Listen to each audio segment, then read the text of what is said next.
Act 1, Scene 2. Yeah. Okay. Marquez Farmhouse.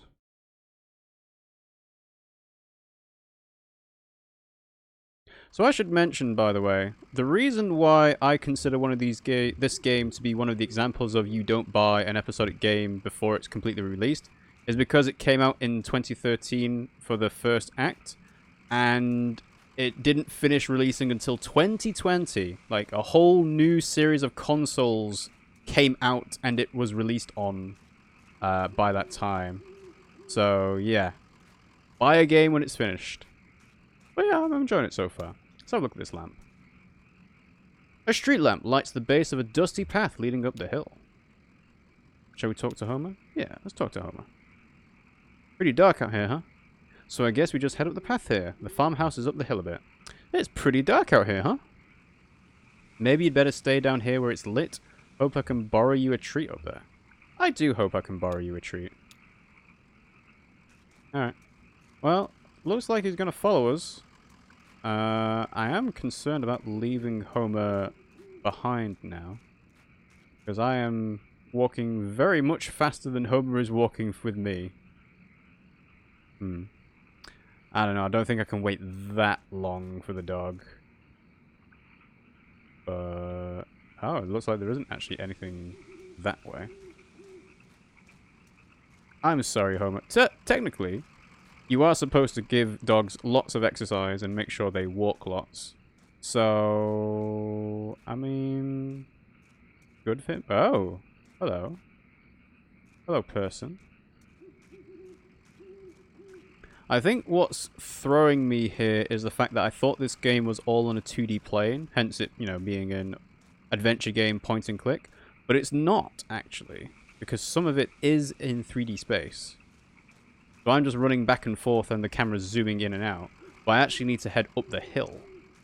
And the best way to do that is to hold up and go up the hill. So I wonder why we saw the person walk across the foreground then. Oh, Homer is staying at the car. Cool. Have a look at the graveyard. A family graveyard is set off to the side of the house. Headstones are inscribed with the surnames of the unfortunate. Nowakovsky, Padilla, Marquez. That's probably Padilla, actually, rather than Padilla.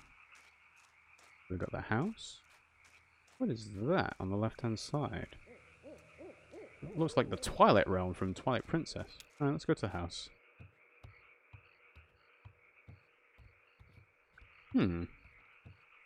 Let's hope... oh, hello. Light switch?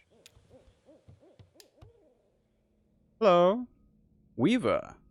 I was just thinking what a lovely house we have. Do you like it? Have you been here before?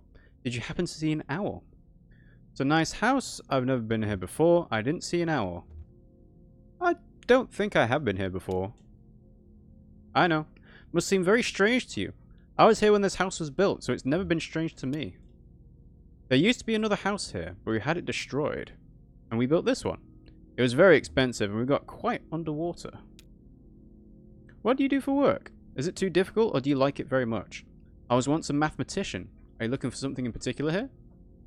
So I drive deliveries for a small antique shop. Better than being in a ditch. I'm looking for the zero. Well, that is the something in particular. Oh, you're lost. And that old blind man sent you, is that right? Of course he did. He's nice. Did he say anything nice about me? Did he send along a gift? He said you were too smart to watch TV. He asked me to return this TV set of yours. I think I'll just keep this fairly straight. He asked me to return this TV set of yours. Will you please set it up? Then I can explain to you how to get to where you're going. The zero. I know. Okay, let's set up the TV then.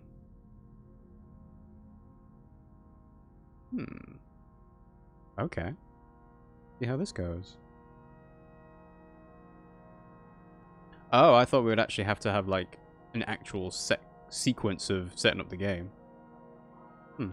Alright, let's talk to Weaver then. That's not how it's supposed to look. You made a mistake setting it up. Is it a foreign object to you? Which of your parents was it who wouldn't allow you to watch television? Ma thought she heard ghosts in the static. Dad thought it was radioactive. I know how to set up a TV. Which parents do you not like? I don't know. Well, parents would let me watch TV. I know how to set up... I don't really know how to set up a TV. No, I'm going to say it. I know how to set up a TV. Okay, I'm skeptical. You have it all backwards. I'm not surprised. Are you? Have you been paying attention? I don't think you have. It's time to start paying attention now, Conway. Look closely at the television. Okay. Look at the TV then. So it looks like a mountain on a lake, but then we've also got horses in the background. And that is very much not the TV. So... okay. Hey! Hey, wake up! You spaced out for a minute there. The picture on the TV, what do you keep out in the barn? I'm going to ask about the picture on the TV. That TV is picking up the wrong signal.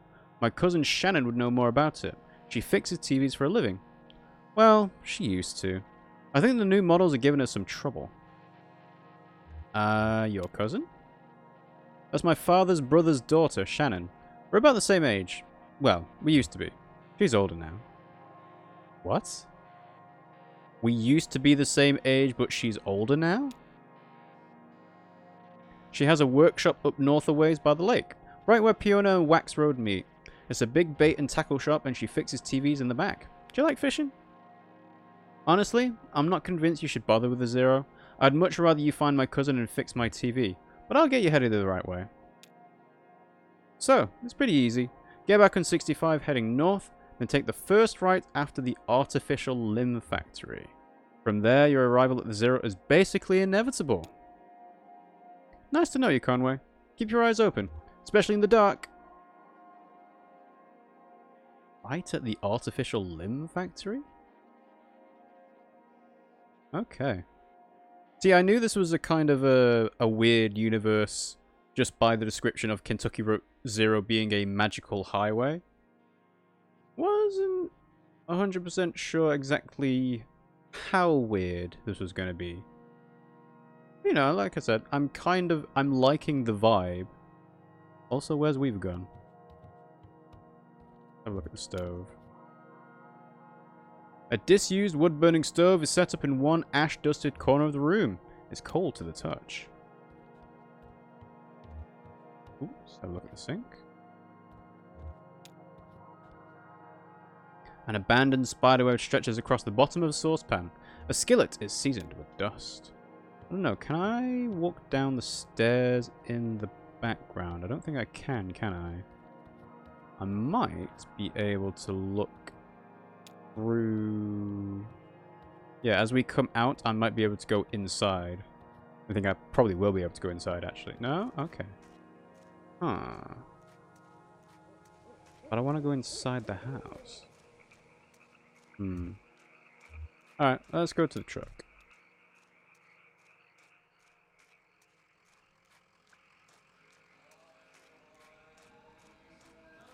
Homer? There you go. Cool. Good dog.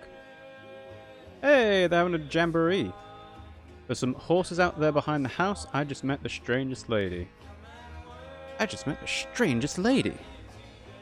She seemed pretty nice. She kind of creeped me out. No, she's pretty nice. Marquez. I wonder where our folks are from. I hope we see her again. Yeah, I do. I hope we see her again. We're having a right good time. Alright, let's go to the truck then. It's time to go. There's more to do here. I feel like there might be more to do here, but I don't know what. How many people are there chilling out? Like, 3 people with different instruments, and then there's like bikes in the foreground as well.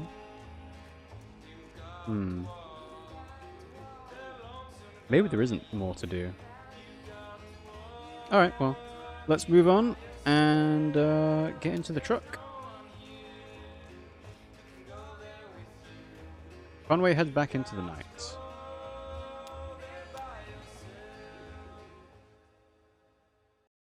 And Reaper is here again. Hello, Reaper. Thanks for rejoining. So I guess I need to go back onto the 65. Oh, actually, let's have a look here. Field notes. So I need to skip through again. 5 Dogwood Drive. The 0 on-ramp. Directions to the Marquez farm. Get back on 65, heading north, and take the first right after the artificial limb factory. Right. So, back onto the 65. Head north. No, head north. And then turn right at the artificial limb factory. Hang on. That's the factory, right?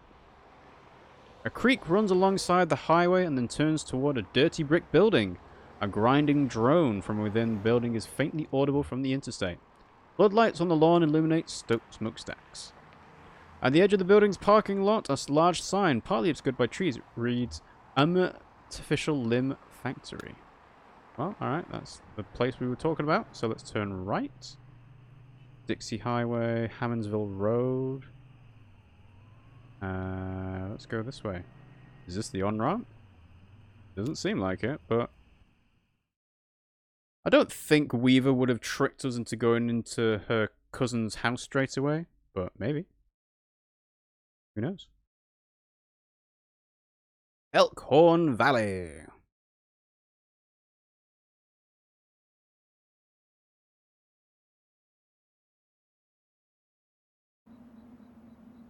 Let's talk to Homer. Conway brushes some dirt off Homer's hat. Oh, he's wearing a hat, of course. I was wondering why some of the logos I've seen have like a... It looked like a goat wearing a hat, but I guess it's a dog because of the floppy ears. How's it going, Homer? Huh, not sure that lady was right about the on-ramp to 0 being here. You got something on your hat. Yeah, I guess I brushed off the dirt.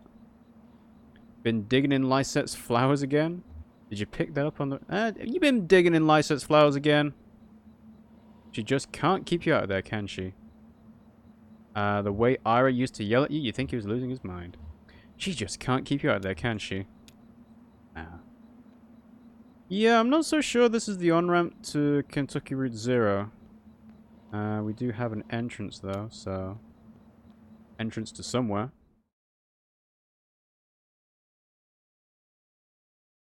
Oh. Wow. That was a quick transition from one scene to the next. Elkhorn Mine. Okay. I was wondering how many scenes there were going to be per act, and that has not made it any clearer, considering how quick that was. Shannon speaks into the large brick cell phone held up to her ear. It's $200 for 2 weeks. Yeah, it kind of is an emergency. No, it's fine, I'll figure it out. $200 for 2 weeks? Oh, we're controlling Shannon, I guess. Alright. Yeah, it kind of is an emergency. That's true. I guess he can't kick me out for another week or two. Can I trust him not to just change the locks? Can I trust him not to just change the locks? Yes, I appreciate that, but okay, you're right. Just never mind, I have to go. Yes, and I appreciate that, but... Okay, I'll talk to you tomorrow. Love you. Forget it. Bye. Love you. Shannon hangs up the phone and puts it away. Hello, Conway. No work tomorrow. Stranger. Excuse me, ma'am. I saw the light was on and I'm looking for the on-ramp to... Are you here to kick me off the property? Do you believe in ghosts? Do you believe in ghosts? Well, let's see. I do believe a place can be haunted, if that's what you mean. What about a person? Can a person be haunted? No, that's not what I mean. What about a person? Can a person be haunted? Sure, I guess a person could. Sometimes I feel haunted myself. Me too. Oh yeah? Is that what led you down here? Yes, I don't want to talk about it anymore. Yes. So, I guess this place must be pretty important. Maybe in the right place after all. Here's what it is. I drive deliveries for a shop called Lysette's Antiques, and I'm out trying to finish this job. You're making a delivery to the mine? What kind of stuff are you hauling? Antiques. Good stuff. Lysette has a sharp eye for the little good it's done her lately. You know, it's just one recession after another. Everybody's selling their old stuff cheap, but nobody's really buying. I have a delivery for 5 Dogwood Drive, and I can't remember ever seeing that address before. Now I heard I need to take a highway called the Zero. So I met this young lady, name of Weaver Marquez, and she sent me this way, and so here I am. Uncommon kind of place for an on-ramp, but that's what it's been like so far anyway with... What? Oh! We've switched over. Okay. Weaver Marquez. Do you know her? The Zero. Is that around here? Ah, you do actually get to be able to read the scroll again. Okay. So... yeah, she interrupts after hearing Weaver. So, Weaver Marquez, do you know her? So you saw her tonight. I know Weaver. She's my cousin. I'm Shannon Marquez. Oh, she's dead. That's why Shannon's older. Oh, you're the one that fixes televisions. That's right. Did she tell you that too? Of course she did. Weaver doesn't lie. One time, when we were younger, she told me my dad had been in a terrible car wreck. There was crushed metal everywhere, and we'd be hearing it echo through the house for years, she said. I was very upset, crying, and then my dad walked in the door, just come back from a trip to the junkyard collecting scrap metal to fashion into wind chimes. I was angry, but she said it wasn't a joke, and it wasn't a lie. At the time, I thought she meant it as a riddle or a puzzle. But Weaver's not a puzzle. She's a mystery. So maybe the Zero is down here somewhere. So what are you doing down here, Shannon? Yeah, what are you doing down here, Shannon? I talked to Weaver earlier this evening, too. Or anyway, she talked to me. It's hard to tell if she's listening sometimes. Weaver told me I had to come down here to the old Elkhorn mine. She said I'd find something I've been looking for. Where did you see Weaver? And what are you looking for? I'm not exactly sure. I have a few ideas. I'll know it when I see it. It's not such a bad thing, you know, showing up now. All told, I'd rather not go down there alone. Your dog should stay up here, though. It's no place for a dog. This is an old mine. It runs pretty deep and tangled. If we're going to go down into it, find your on-ramp and wherever else, we've got to keep our bearings. I don't want to get turned around. I've got some gear here to measure conductivity, frequency response, stuff like that. Maybe we can find a way to put out a signal ahead. Do some analysis and figure out what kind of topology we're up against. Topology. Okay. Sure, let's look around. Topology. Okay. Topology. That's the science of continuous space, my friend. The way this twisty maze of passages fits together. Okay. Right, well... I don't suppose we can tell Homer... Talk to Homer again? No? Okay. Well, fair enough. No work tomorrow, eh? Shannon is weird. Weaver's weird. EA, huh? That runs into the mine's PA system. You think it still works? Only one way to find out. The little light on the front of it is off. Well, there is only one way to find out. Alright, give it a whirl. Into PA. Is anybody down there? Into PA. How big is this place? Into PA. What? How does this work? How do you put silence into a PA system? I don't think that works. Is anybody down there? Nothing. Oh, there's no power. Yeah, okay. Even when this old mine was up and running, it was tricky to keep stuff powered. You know? The miners used to have to pay just to run the fans and the lights. Yeah, they got paid in these shitty plastic tokens. Coal script, you know? And if you want to run the fans for a bit to clear the air up, well, you have to put a token in. My parents used to work here. So did Weaver's parents. I guess a lot of folks' parents worked around here. Let's head into the mine and see what we see. Can we power it up? I bet we just have to free up some power for the PA system. Everything is rationed. Here, set up that lamp of yours and I'll go unplug these ceiling lights. Conway clears his throat nervously. Conway tries to think of something clever to say. Conway fidgets with the change in his pocket. Let's try to think of something clever to say. I heard the speakers back here crackle a bit. It's on now, right? Try saying something into the mouthpiece. So apparently Reaper suggested that when you put 3 dots into the PA, it's actually just 3 dots. It's not silence. So this option here is not silence, obviously. It's ... So let's go. Well. Okay, I hear you.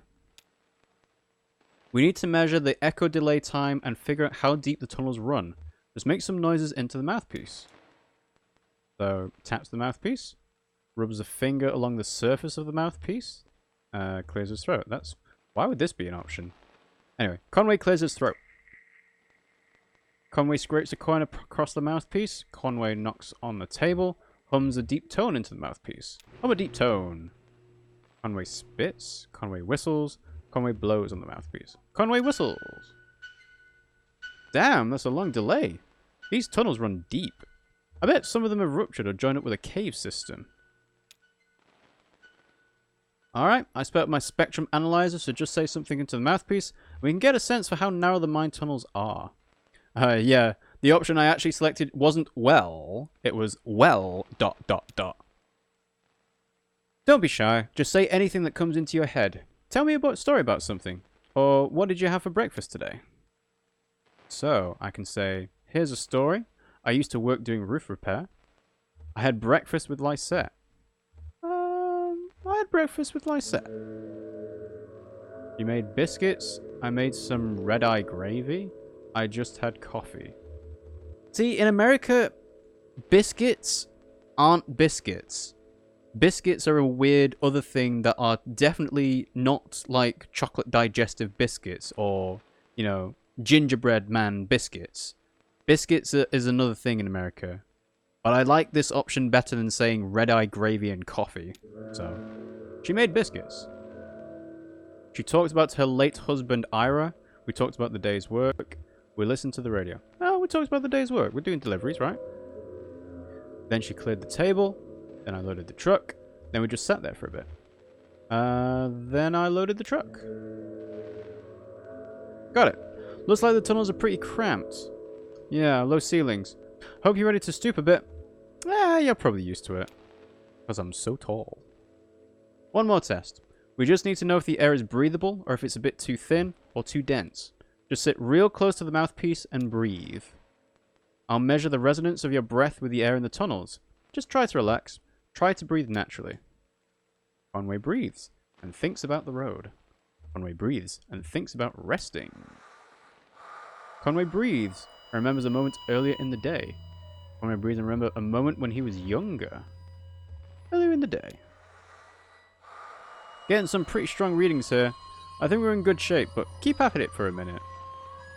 Conway breathes and visualizes a hot meal or a cold drink. I'm going to go with a cold drink. Conway breathes and relaxes as a peal of feedback and loose rock engulfs him. Sorry?